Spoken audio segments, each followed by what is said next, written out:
میری بھی اگلا سوال یہ ہے کہ لوگوں کے نک نیم رکھنا، مثلاً کاکا، گڈو، پپو، سورہ حجرات کے تحت کیا ایسے نام رکھنا حرام نہیں؟ ہاں جی، ایسے نک نیمز رکھنا حرام ہے جس میں کسی کی تذلیل ہوتی ہو اور وہ شخص اس کی تذلیل مانتا ہو۔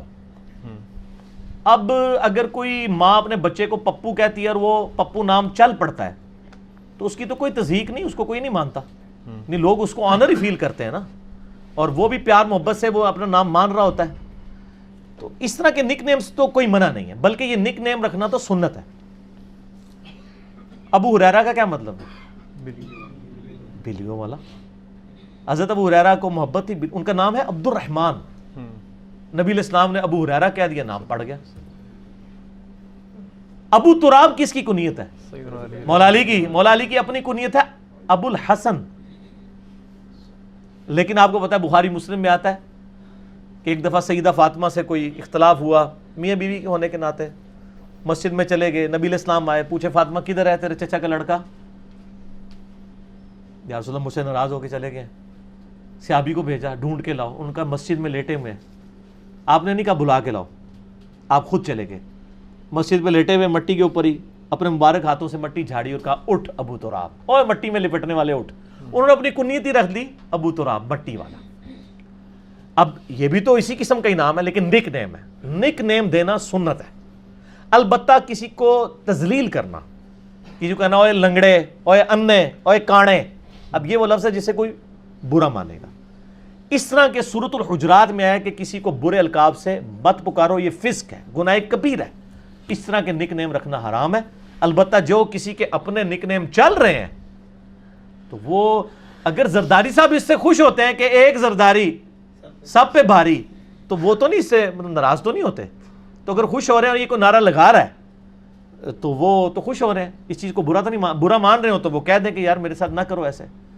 تو میں یعنی پولیٹیشینز کے حوالے سے خصوصاً بات کروں گا، ہماری جو نوجوان نسل ہے نا، ان کے یعنی رویے بڑے غیر اخلاقی ہو چکے ہیں، یعنی اس قسم کے نام رکھتے ہیں دوسرے پولیٹیکل لیڈرز کے۔ پی ٹی آئی والے تو اس کے اوپر ٹاپ آف لسٹ ہیں، یعنی لوگوں کے نام رکھنے کے اوپر اور بدتمیزی کے رویے اختیار کرنے پہ، اور سب سے بہتر پیپلز پارٹی کے لوگ ہیں، یعنی میرا اپنا پوائنٹ آف ویو ہے۔ آپ بلاول بھٹو کی بھی تقریریں دیکھ لیں، میں نے کوئی بھٹو کو ووٹ نہیں ڈالی ہوئی ہے، ویسے بتا رہا ہوں، اور آپ باقی لوگوں کو بھی آپ کو یعنی ڈفرنس نظر آئے گا۔ خدا کے لیے اپنے اخلاقی رویے رکھیں، آپ کے پاس اگر علم ہے تو علمی طریقے سے اپنا پوائنٹ آف ویو لوگوں کے سامنے بیان کریں، انشاءاللہ تعالی لوگ قبول کریں گے۔ آپ یہ حرکت نہ کریں کہ مطلب آپ کسی کے نک نیم رکھ کے اور اس کو بدنام کرنے کی کوشش کریں۔ تو اس طرح کے نک نیم چاہے آپ کا وہ دشمن ہی کیوں نہ ہو، اس طرح کے نیم رکھنے کی اجازت نہیں ہے۔ ٹھیک ہوگی جی، اگلا سوال یہ کہ برادران یوسف کی مثال دینا کہ حضرت یوسف علیہ السلام کے بھائیوں کی گستاخی نہیں، حالانکہ ایک نبی کے بھائی اور بیٹے بھی ہیں۔ برادران یوسف کی جو مثال دی جاتی ہے نا جی، وہ حضرت یوسف علیہ السلام کے بھائیوں کی توہین کرنے کے لیے نہیں دی جا رہی ہوتی ہے، وہ ایک مثال بیان کی جاتی ہے کہ جیسا کہ اس زمانے میں ایک پیغمبر کے بھائیوں نے ان کے ساتھ یہ سلوک کیا، تو سر وہ تو سورہ یوسف کے اندر نقل ہوا ہے، اور ظاہر ہے وہ اس لیے نقل ہوا ہے کہ تاکہ اس سے عبرت پکڑی جائے۔ جیسے سورۃ الاعراف میں آتا ہے کہ اے اولاد آدم، ہم نے قصہ آدم اور ابلیس تم سے اس لیے بیان کیا کہ جس طرح تمہارے ماں باپ کو ورگلایا تھا شیطان نے، تمہیں نہ ورگلا دے۔ اب قصہ آدم اور ابلیس کیا بیان کرنا حرام ہوگا؟ یا کوئی شخص کسی کی تربیت کرتے ہوئے کہے کہ دیکھیں شیطان تو اتنا طاقتور ہے، اس نے ہمارے باپ آدم علیہ السلام کو بھی ورگلایا تھا، اس لیے شیطان کی چالوں سے ہوشیار رہو، تو اب یہ کوئی آدم علیہ السلام کی توہین ہو رہی ہوگی؟ نہیں، بلکہ نبی صلی اللہ علیہ وآلہ وسلم نے تو اس سے بھی بڑی مثال پیش کی ہے۔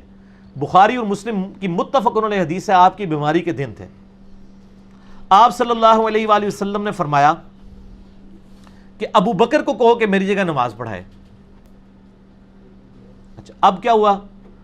سیدہ عائشہ نے کہا کہ ابو بکر میرے والد ہیں، وہ بڑے کمزور طبیعت کے مالک ہیں، جب وہ آپ کی جگہ مصلی پہ کھڑے ہوں گے تو وہ اپنے جذبات پہ قابو نہیں رکھ سکیں گے، کہ یہ دن بھی آنے تھے کہ نبی علیہ السلام اتنے بیمار ہو گئے کہ میں ان کی جگہ نماز پڑھا رہا ہوں، تو آپ نہ کسی اور کو حکم دے دیں نماز پڑھانے کا۔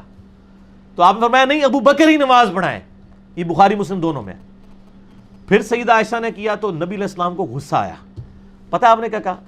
آپ نے فرمایا تم تو یوسف والیاں ہو، اپنی بیویوں کو کیا کہا؟ یوسف والیاں، حالانکہ یوسف علیہ السلام کو جن عورتوں نے بہکایا تھا وہ تو بڑی گندے کردار کی عورتیں تھیں، برائی کی طرف مائل کیا تھا نا۔ اب وہ کردار سیدہ عائشہ کا تو نہیں تھا، لیکن اینڈ رزلٹ سیم تھا کہ حضرت یوسف علیہ السلام کو ان بد کردار عورتوں کی وجہ سے تکلیف اٹھانی پڑی، اور نبی علیہ السلام کو اپنی با کردار شریف النفس بیویوں کی وجہ سے تکلیف اٹھانی پڑی، اگرچہ وہ حضور کی محبت میں یا حضرت بکر کی فیور میں ہی کہہ رہی تھی، لیکن حضور کو تو تکلیف پہنچ رہی تھی نا۔ تو نبی علیہ السلام نے کتنی سخت مثال بیان کی، جو فٹ بھی نہیں ہوتی تھی، 100% تو فٹ نہیں ہوتی تھی، تو کوئی گستاخی نہیں شمار کیا کسی نے۔ اس طریقے سے اگر برادران یوسف تو بڑی چھوٹی مثال رہ جائے گی، پھر حضور نے تو اپنی بیویوں کو کہا تم یوسف والیاں ہو، جس طرح یوسف کو تنگ کیا اور تم مجھے تنگ کر رہی ہو، میرے حکم کی تابعداری کرو۔ تو اس طرح کی مثالیں اگر دی جاتی ہیں، یا کوئی باپ اپنے بیٹوں کو سمجھانے کے لیے کوئی مثال دے دیتا ہے یوسف علیہ السلام کے بیٹوں کی، تو اس میں کوئی گستاخی والا فتویٰ نہیں ہے، بس اس میں صرف ایک ہی مسئلہ ہے، تعلیم کی کمی ہے، تھوڑے علمی کتابی مسلم بن جائیں، ٹھیک ہو گیا، پھر مسئلے حل ہو جائیں گے انشاءاللہ تعالی۔